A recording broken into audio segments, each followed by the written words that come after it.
माझ्या घरात निलेश राणे यांनी अनधिकृतपणे तपास केला हा प्रकार निंदनीय म्हणत विजय केनवडेकरांनी निलेश राणे यांनी केलेले आरोप सहकुटुंब पत्रकार परिषद घेत फेटाळले।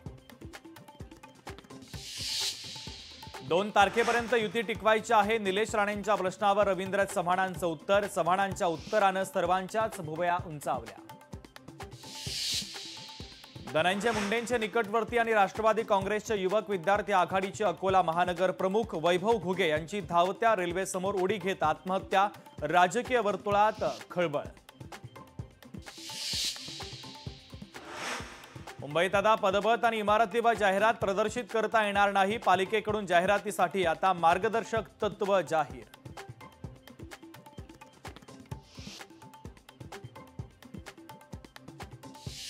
गौरी गर्जे आत्महत्या प्रकरणी अनंत गर्जे याला 2 डिसेंबरपर्यंत पोलीस कोठडी। छापील अहवालात गौरीच्या अंगावर जखमा आढळल्याची माहिती।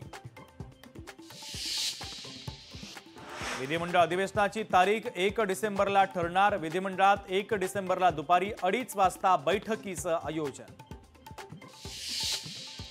मुंबईची झालेली दशा आणि भाषेचा वाद या संदर्भात सत्य परिस्थिती लोकांसमोर कशी मांडावी या संदर्भात आजच्या भेटीत ठाकरे बंधूंमध्ये चर्चा झाल्याची सूत्रांची माहिती।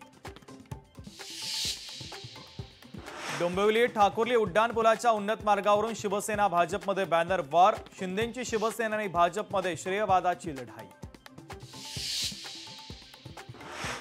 राम खाडेंवरील हल्ल्याचा सूत्रधार सुरेश धस। खाडे यांचे सहकारी मनोज चौधरींचा गंभीर आरोप। सीआयडी आणि एसआयटी मार्फत चौकशी करण्याची मनोज चौधरींची मागणी।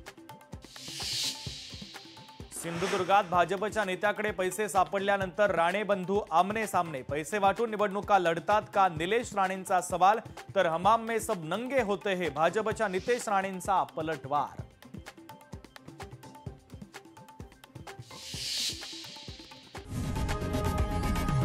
लोकशाही मराठी ऐका, पहा, जागरूक रहा।